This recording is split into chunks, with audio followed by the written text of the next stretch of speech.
نحمده ونصلي على رسوله الكريم. أما بعد، الحمد لله. அல்லாஹ்வுடைய பெரும் கிருபையால் 26 தராவி தொழுகை தொழுதுவிட்டு அமர்ந்திருக்கிறோம். அல்லாஹ் நம்முடைய தராவி தொழுகை கபூல் செய்வானாக. நம் 100 நோன்புகளை அல்லாஹ் ஏற்றுக்கொள்வானாக.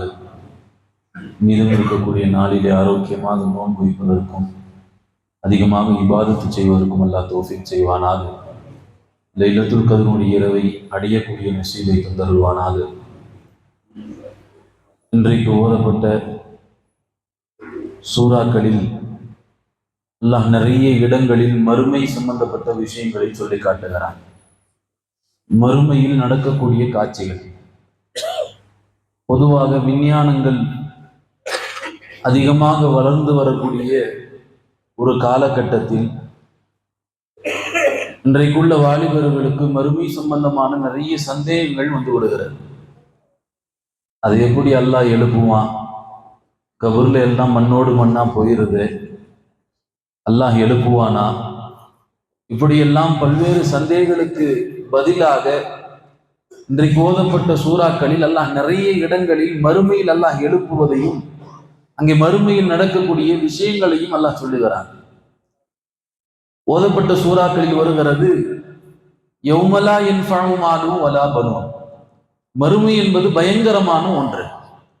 அன்றைய நாளில் ஒரு மனிதனுடைய சொத்தும் பயன் தராது, ஒரு மனிதனுடைய மக்கள்களும் பயன் தர மாட்டார்கள், எதுவும் பயன் தராது. அல்லாஹ் சொல்லுகிறான், யௌம யஃபிர்ருல் மர்உ மின் அஹி. ஒரு மனிதன் தன் சகோதரனை பார்த்து ஓடுவான். வ உம்மிஹி வ அபி. தன்னுடைய தாயை பார்த்து ஓடுவான், தந்தையை பார்த்து ஓடுவான். வ சாஹிபதிஹி. மனைவியை பார்த்து ஓடுவான். வ பனீஹி. அவனுடைய பிள்ளைகளை பார்த்து ஓடுவான். ஏன் ஓடுறான்? லிகுல்லி இம்ரிஇ ஷைஇன். அல்லாஹ் சொல்லுகிறான், மனிதன் ஓதக்கூடிய விஷயங்கள் ஒரே ஒரு காரணம், எங்கே என்னிடத்தில் நன்மையை கேட்டு விடுவார்களோ என்று. ஒரு மனிதன் ஓடு கொண்டிருக்கிறான், அவன் அல்லாஹ்விடத்தில் இவர்கள் ஓடுவதற்கான காரணம் அல்லாஹ் சொல்லுகிறான், எங்கே ஒருவர் இன்னொருவரிடத்தில் நன்மையை கேட்டு விடுவார்களோ என்று. ஆக உலகத்தில் ஒருவர் பாசமாக இருக்கக்கூடியவர்கள், குழந்தைகள், தாய் தந்தையர்கள், பெற்றோர்கள், மனைவிகள், இப்படி எல்லாம் உலகத்தில் பாசமாக வளர்ந்து ஒன்றோடு ஒன்றாக இருக்கக்கூடியவர்கள் நாளை மறுமை என்று வருகிற போது அவர்கள் இன்னொருவர்களை பார்த்து ஓடக்கூடியவர்களாக இருக்கிறார்கள் என்கிற காட்சி எல்லாம் அல்லாஹ் இந்த திருமறையிலே இன்றைக்கு ஓதப்பட்ட சூறாக்களில் சொல்லித் தருகிறான். மறுமை என்பது பயங்கரமானது. சரி, மறுமையினுடைய விஷயங்களில் என்னதான் நடக்கிறது? மறுமை என்பது 4 ஸ்டேஜ்களாக, 4 கட்டங்களாக இருக்கிறது.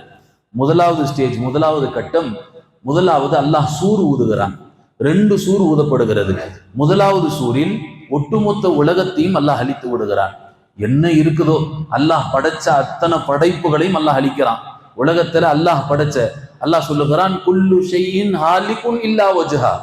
அல்லாஹினுடைய திருமுகத்தை தவிர ஹாலிகுன் படைத்த அத்தனை படைப்புகளும் அழிக்கப்படுகிறது. எல்லாம் அழித்த பிறகு அவன் திருமுகம் மாத்திரம் தான் இருக்கும் அல்லாஹ் சொல்லி காட்டுகிறான். அது எல்லாம் அழிக்கப்படும் முதல் சூரில். இது முதலாவது கட்டம். அதற்கு பிறகு 2வது சூர் ஊதப்படுகிறது.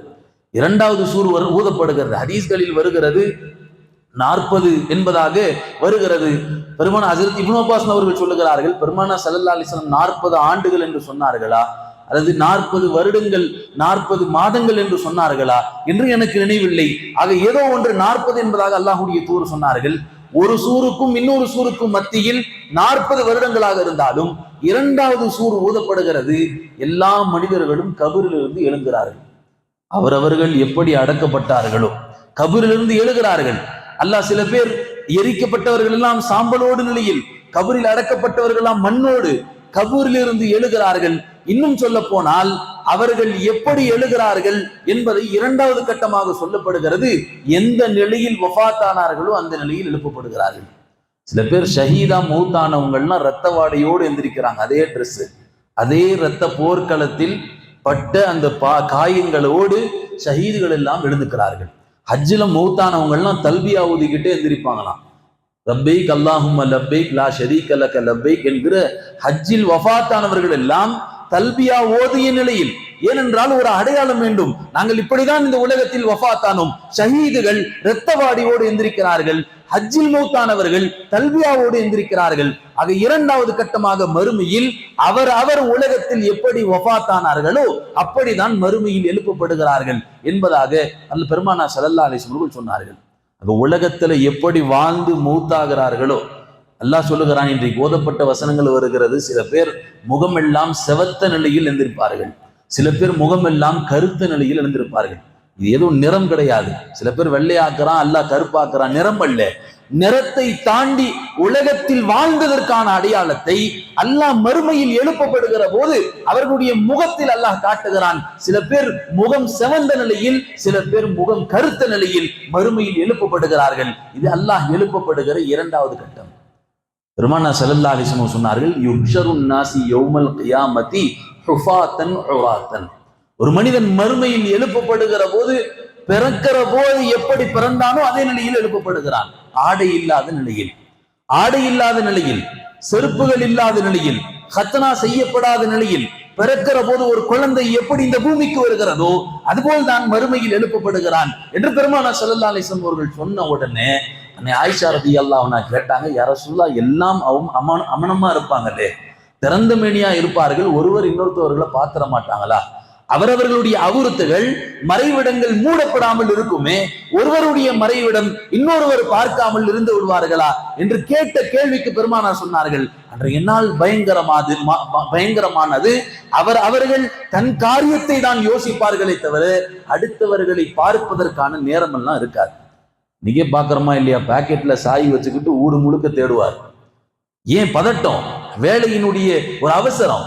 வீட்டுல விட்டு கிளம்புவாரு, பாக்கெட்ல தான் சாவி இருக்கும், ஆனா ஊடு முழுக்க தேடுவாரு, கிடைக்காது. கடைசியில பாக்கெட்டுக்குள்ள கை விடுகிற போது சாவி வந்து விடும். அதுபோல் தான் அந்த நாள் என்பது அது பதட்டத்திற்குரிய நாள். என்ன ஆகும் என் நிலை என்று யோசிக்கதான் வைக்குமே தவிர ஒருவர் இன்னொருத்தவரை பார்ப்பதற்கோ அல்லது ஒருவர் இன்னொருத்தவரை பார்த்து பரிகாசம் சிரிப்பதற்கோ அங்கு நேரம் இருக்காது. எனவே அவர்கள் மறுமையில் எழுப்பப்படுகிற நிலையை சொன்னார்கள்.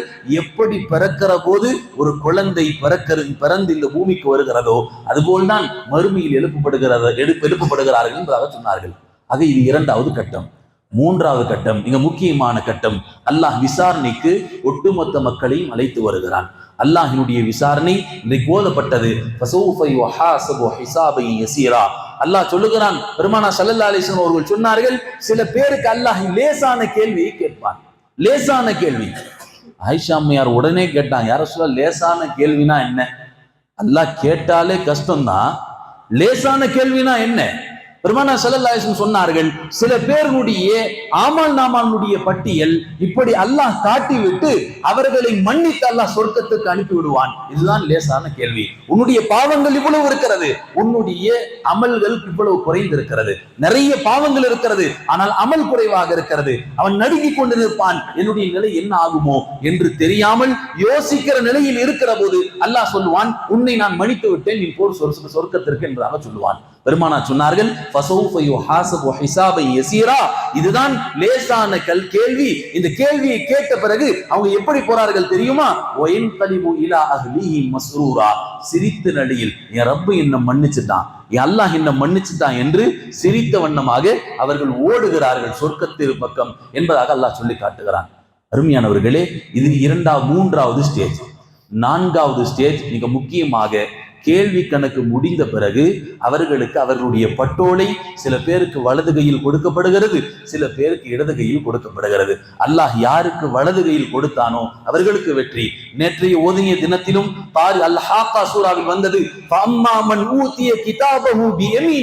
யாருக்கு அல்லாஹ் வலது கையில் தன்னுடைய பட்டோலையை கொடுத்து விட்டானோ அவர்கள் எப்படி ஓடுவார்கள் தெரியுமா? என்று தன்னுடைய சந்தோஷத்தால் சப்தத்தை வெளிப்படுத்திய நிலையில் அவர்கள் அல்லாஹ் சொர்க்கத்தின் பக்கம் ஓடுவார்கள் என்றாக சொல்லப்படுகிறது.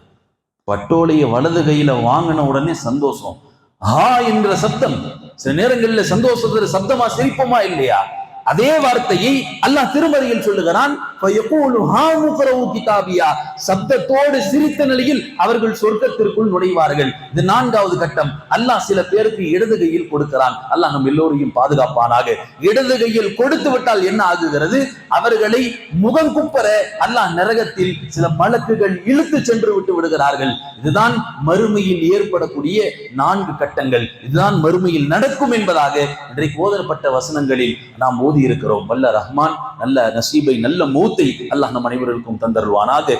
ஈமானிய மௌத்தை அல்லாஹ் நம் அனைவருக்கும் நசீபாக்குவானாக. வாஹிரு தஅவானா அல்ஹம்துலில்லாஹி ரப்பில் ஆலமீன்.